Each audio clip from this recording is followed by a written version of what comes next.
नमस्कार, डेली 24 भारत देख रहे हैं आप। मैं हूं आपके साथ साहिल धुलिया। बुलेटिन की शुरुआत करेंगे। राहुल गांधी ने लोकसभा में कहा कि यह महिला आरक्षण बिल महिलाओं को सशक्त नहीं बनाएगा। यह शर्मनाक कानून है। पुराना कानून लाओ, हम समर्थन देंगे। यह सिर्फ भारत के निर्वाचन क्षेत्र के नक्शे को बदलने के लिए है। उन्होंने कहा कि भारत के इतिहास में यह सबसे कड़वा सच है। मैं इसके बारे में सब जानता हूँ। ये ओबीसी दलित वर्गों के लिए क्रूरता वाला बिल है। सभी जानते हैं कि ओबीसी दलित और महिलाओं के साथ क्या होता है। सरकार ओबीसी का अधिकार छीनना चाहती है। राहुल ने पीएम मोदी का नाम लिए बिना कहा कि ऑपरेशन सिंदूर नोटबंदी का जादूगर पकड़ा गया। इस पर एनडीए सांसदों ने विरोध किया। एनडीए सांसदों ने कहा कि राहुल प्रधानमंत्री का अपमान कर रहे हैं। इसके बाद स्पीकर ओम बिरला ने उनके विवादित शब्दों को कार्रवाई से हटा दिया। लोकसभा में महिला आरक्षण को लागू करने के लिए सीटों के परिसीमन से जुड़े 3 संशोधित बिलों पर लोकसभा में दूसरे दिन भी चर्चा जारी है। When I was small speaker, sir, we had once a famous magician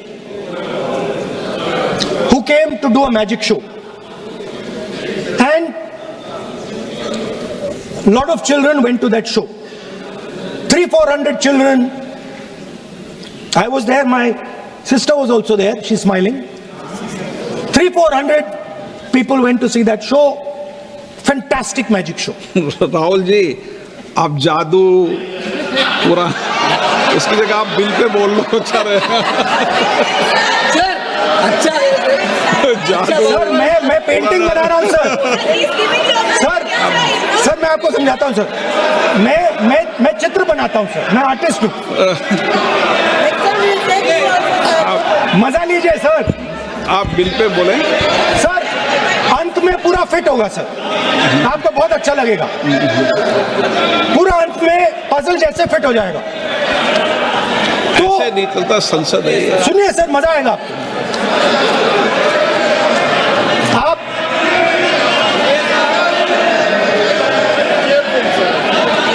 parliament मर्यादा से चले, ये मेरी जिम्मेदारी है, इसलिए मैं कहता हूँ।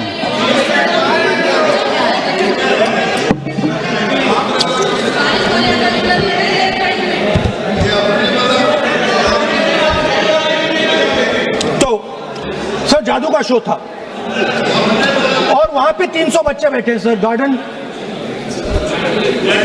में था। जादूगर था सर, लाल रंग का कैप पहना हुआ था।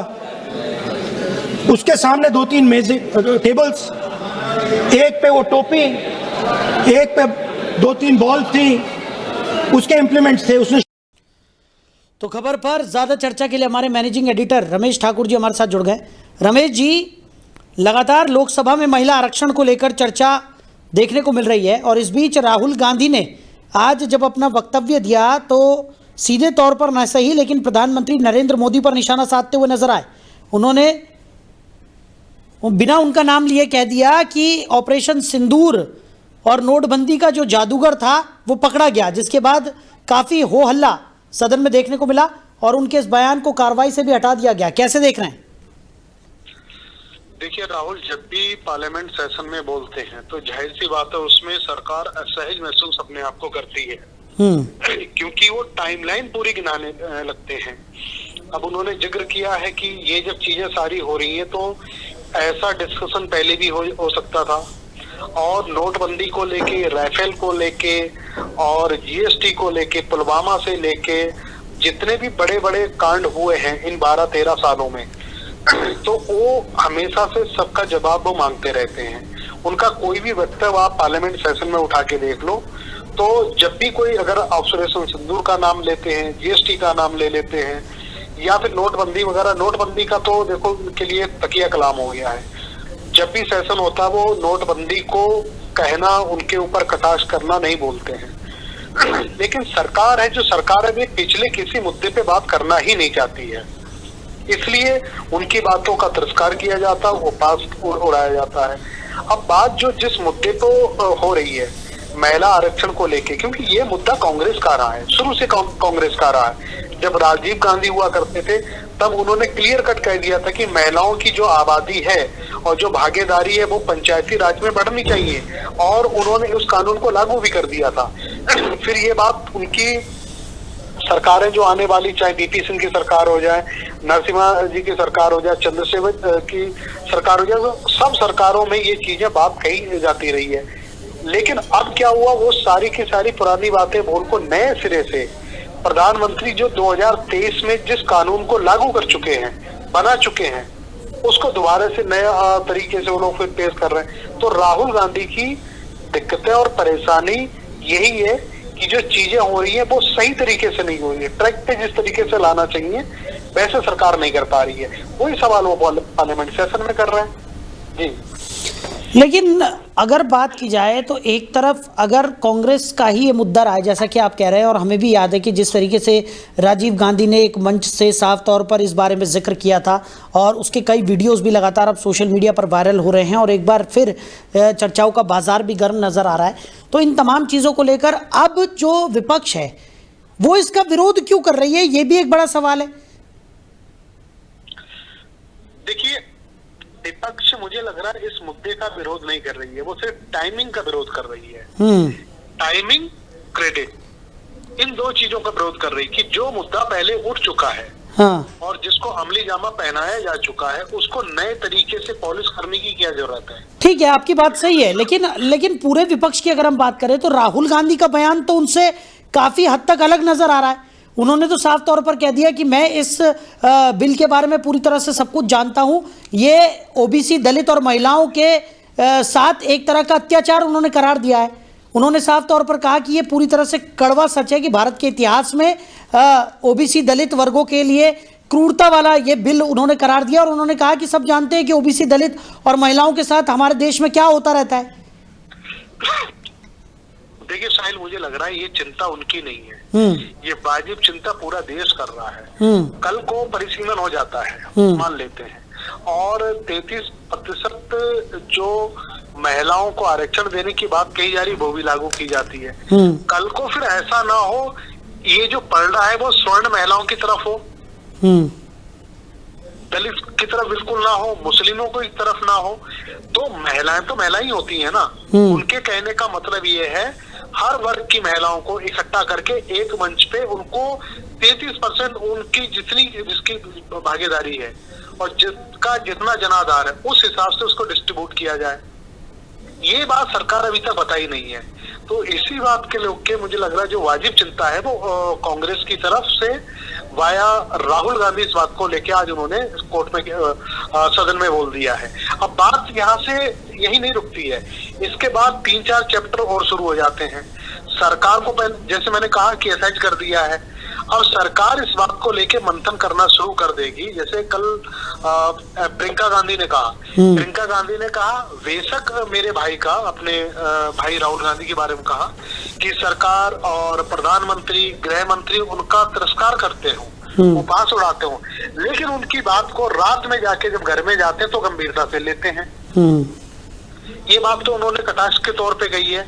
लेकिन यहाँ पे ये अच्छा हुआ राहुल गांधी ने अगर आज पार्लियामेंट में बोल दिया है तो इसको लेके मुझे लगता है सरकार गंभीर मंथन करेगी कि भाई कल को ऐसा ना हो कि उसमें जो बड़े घरानों के और बड़े धड़ों की जो महिला हैं उन्हीं को इसका 33% फायदा मिल जाए और बाकी जो सुदूर इलाके में रहती हैं, जो अनपढ़ हैं और जो विकास की यात्रा और स्टीम विकास से बिल्कुल कटी हुई है, जुड़ी है, उनको फायदे ना मिले।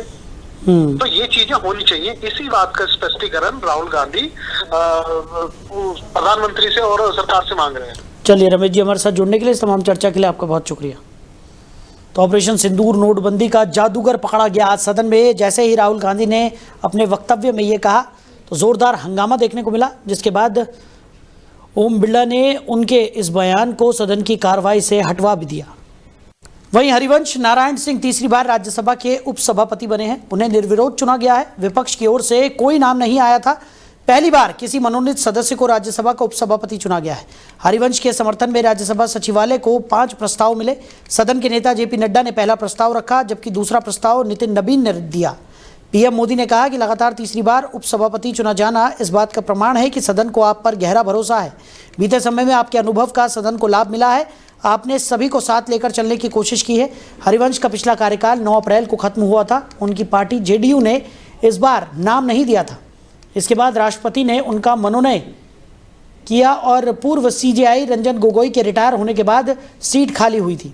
इसे भरने के लिए जेडीयू के हरिवंश को चुना गया। वो 2032 तक राज्यसभा में रहेंगे।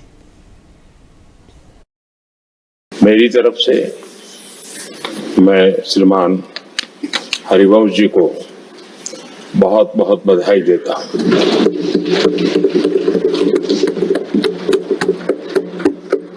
और शुभकामनाएं भी देता हूं।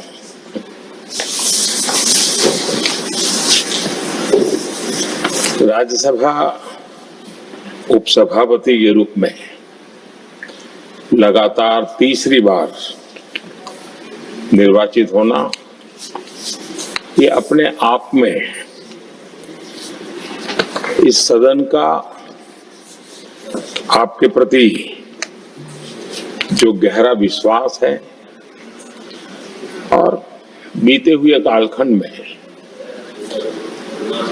आपके अनुभव का जो सदन को लाभ मिला है, सबको साथ लेकर चलने का आपका जो प्रयास रहा है, उसको एक प्रकार से सदन ने आज एक मोहर लगा दी है। वहीं रूस के राष्ट्रपति व्लादिमीर पुतिन इस साल भारत आ सकते हैं। वो सितंबर में नई दिल्ली में होने वाले ब्रिक्स शिखर सम्मेलन में भाग लेने आएंगे। सूत्रों के अनुसार ये 1 साल से भी कम समय में पुतिन की दूसरी भारत यात्रा होगी। बता दें कि भारत 2026 में ब्रिक्स की अध्यक्षता कर रहा है और नई दिल्ली 18वें ब्रिक्स शिखर सम्मेलन की मेजबानी करेगा। प्रधानमंत्री नरेंद्र मोदी के नेतृत्व में ये सम्मेलन सितंबर में आयोजित होगा। भारत ब्रिक्स की चौथी बार मेजबानी कर रहा है। इससे पहले 2012, 2016 और 2021 में भी मेजबानी कर चुका है।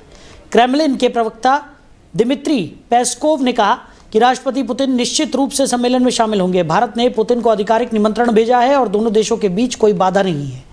ब्रिक्स में ब्राजील, रूस, भारत, चीन और दक्षिण अफ्रीका जैसे प्रमुख उभरते अर्थव्यवस्थाओं वाले देश शामिल हैं। हाल के वर्षों में इस समूह का विस्तार हुआ है और नए सदस्य भी जुड़े हैं।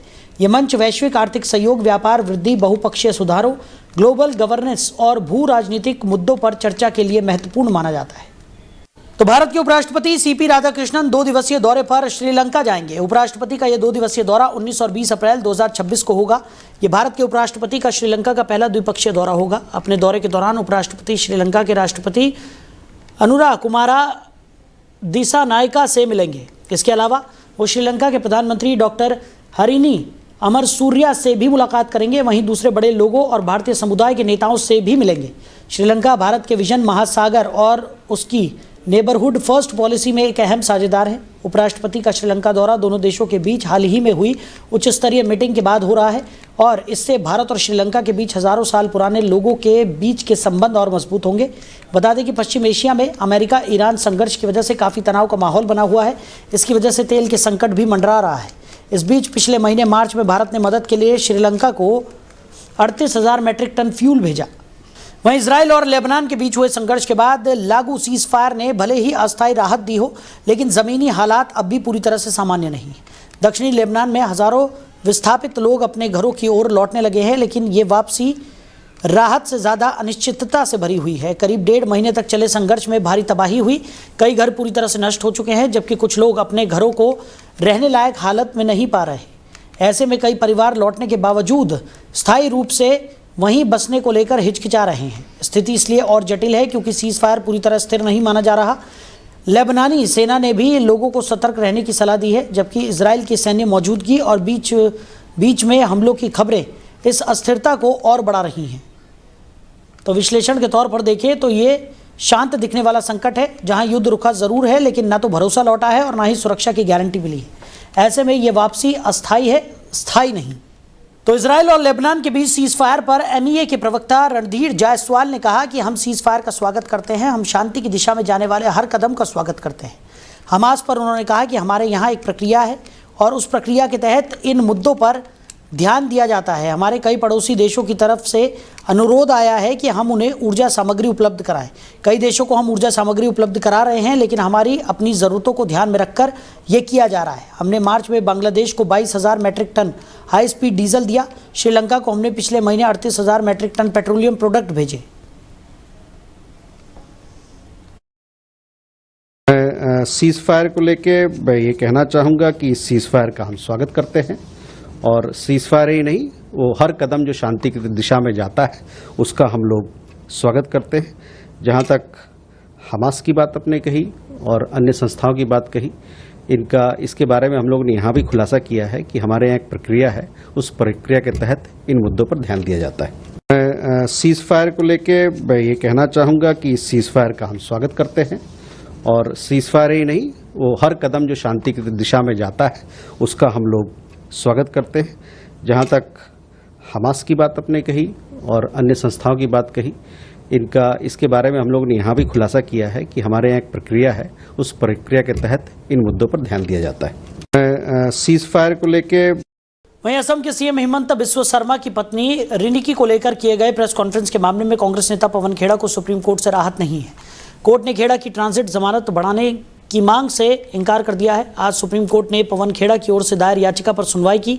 सॉलिसिटर जनरल तुषार मेहता ने याचिका का विरोध किया। सुप्रीम कोर्ट ने कहा कि असम की अदालत में याचिका दायर किया जाता है तो सुप्रीम कोर्ट की तरफ से दिए गए पिछले आदेश और तेलंगाना हाई कोर्ट की टिप्पणी से प्रभावित नहीं होगा।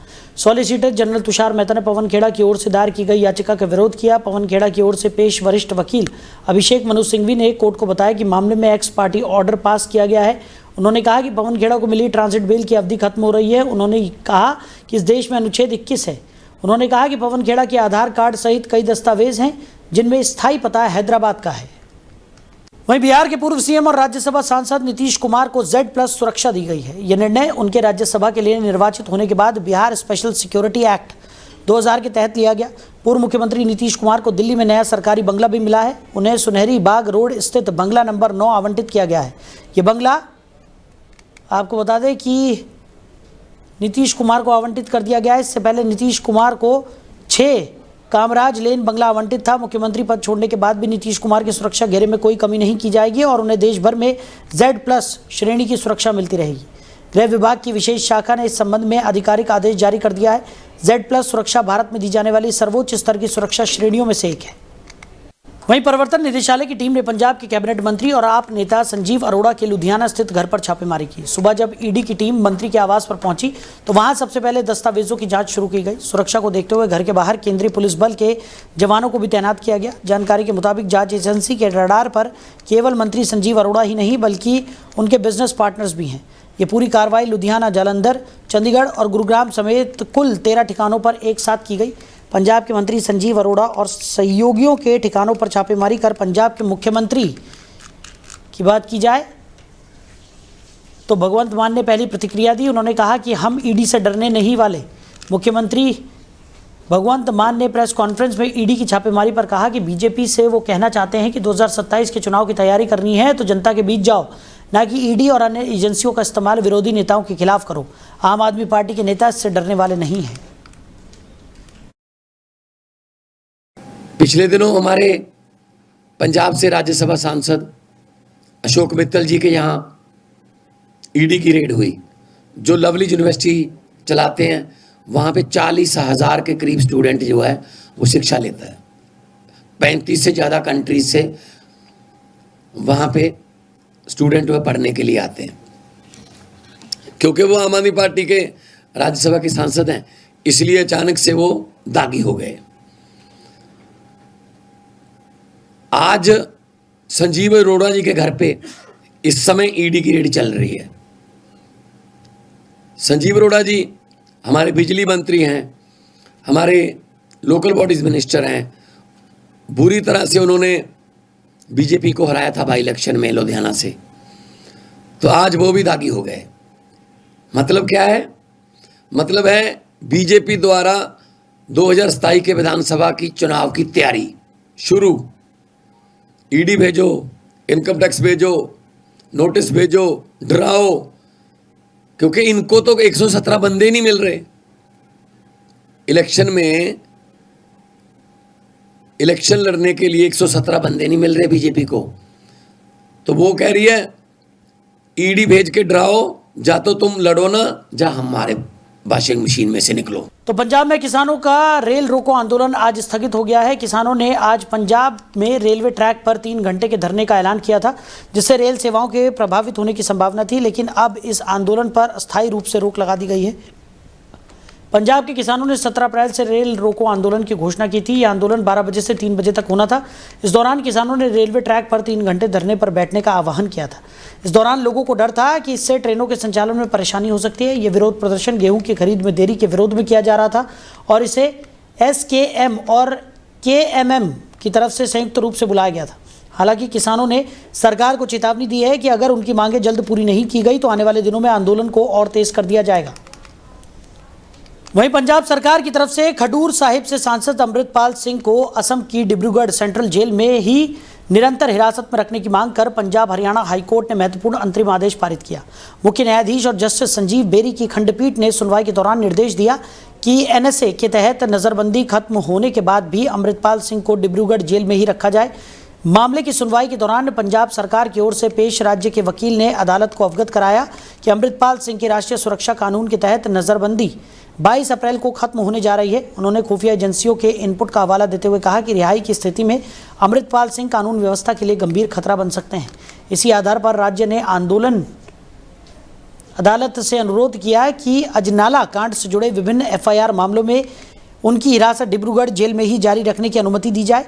वहीं अमृतपाल सिंह की ओर से पेश वकील ने राज्य के इस रुख का विरोध करते हुए कहा कि मौजूदा परिस्थितियों में आरोपित के लिए जमानत और ट्रायल जैसी कानूनी राहत हासिल करना बेहद कठिन हो गया है। वहीं देश के मैदानी राज्यों में भीषण गर्मी जारी है। यूपी के बांदा में पारा 44.4 डिग्री सेल्सियस, MP के नर्मदापुरम में 43 डिग्री सेल्सियस, राजस्थान के बाड़मेर में 42.9 डिग्री सेल्सियस रिकॉर्ड किया गया। दिल्ली, पंजाब, चंडीगढ़ और हरियाणा में पारा 40 डिग्री सेल्सियस से 45 डिग्री सेल्सियस के बीच है। इधर राजस्थान के हनुमानगढ़ में बारिश के साथ ओले गिरने से मंडी में रखा अनाज भीग गया। चूरू में भी तेज आंधी के साथ बारिश हुई। मौसम विभाग के मुताबिक आज जयपुर समेत 5 से ज़्यादा जिलों में बरसात हो सकती है। छत्तीसगढ़ में हीट वेव के कारण 11 दिन पहले स्कूलों में छुट्टियां घोषित कर दी गई हैं। मध्य प्रदेश के अनूपपुर, डिंडोरी में भी स्कूलों का समय बदलकर सुबह 7 से 12 बजे तक कर दिया गया है। गुजरात, महाराष्ट्र, झारखंड में अगले 3 दिन लू का अलर्ट है। ओडिशा, आंध्र प्रदेश, कर्नाटक, केरल और तमिलनाडु और तेलंगाना के कुछ हिस्सों में भी लू चलेगी। तटीय राज्यों में मौसम उमस भरा रहेगा। मौसम विभाग ने बताया कि कर्नाटक, महाराष्ट्र के ऊपर बना एक एंटी साइक्लोनिक सिस्टम मध्य भारत की तरफ बढ़ रहा है। इस वजह से तापमान में लगातार बढ़ोतरी हो रही है। वहीं पाकिस्तान के खैबर पख्तूनवा प्रांत के हरिपुर जिले में एक औद्योगिक क्षेत्र में गैस पाइपलाइन में जोरदार विस्फोट हो गया, जिससे कम से कम 8 लोगों की मौत हो गई। यह घटना हरिपुर जिले के हत्तर इंडस्ट्रियल एस्टेट में ग्रैंड ट्रंक रोड के पास स्थित एक कारखाने के निकट हुई। बताया जा रहा है कि विस्फोट इतना तेज था कि तुरंत भीषण आग लग गई, जो आसपास के इलाकों में तेजी से फैल गई। आग की चपेट में एक मकान भी आ गया, जिससे नुकसान और बढ़ गया। साथ ही बचाव कार्य जटिल हो गया। इस दुर्घटना में 8 लोगों की मौत हो गई, कई अन्य लोग गंभीर रूप से झुलस गए। आग के तेजी से फैलने के दौरान कम से कम 4 महिलाओं और 6 बच्चों को सुरक्षित बचा लिया गया। वहीं पाकिस्तान के मरी इलाके में दिनदहाड़े हुई हत्या ने एक बार फिर कानून व्यवस्था पर गंभीर सवाल खड़े कर दिए हैं। इस घटना के बाद स्थानीय लोगों में भारी गुस्सा देखने को मिला और उन्होंने सड़कों पर उतरकर विरोध प्रदर्शन शुरू कर दिया। रिपोर्ट्स के मुताबिक हत्या के बाद भी पुलिस समय पर आरोपियों को पकड़ने में नाकाम रही, जिससे लोगों का आक्रोश और बढ़ गया। ऐसे मामलों में अक्सर देखा गया है कि जब जांच और गिरफ्तारी में देरी होती है तो ये सीधे तौर पर पुलिस व्यवस्था की कमजोरी को उजागर करता है। इस घटना का असर केवल एक आपराधिक वारदात तक सीमित नहीं है, बल्कि ये व्यापक असुरक्षा की भावना को जन्म देता है। दिनदहाड़े हत्या जैसे मामलों में संदेश जाता है कि अपराधी बेखौफ है और कानून का डर कम होता जा रहा है। विश्लेषण के तौर पर देखें तो ये घटना सिर्फ एक हत्या नहीं, बल्कि सिस्टम पर भरोसे के संकट की निशानी है, जहां जनता का गुस्सा और पुलिस की जवाबदेही दोनों आमने सामने खड़े नजर आते हैं। तो फिलहाल इस बुलेटिन में मेरे साथ इतना ही। आप बने रहिए और देखते रहिए डेली 24 भारत। नमस्कार।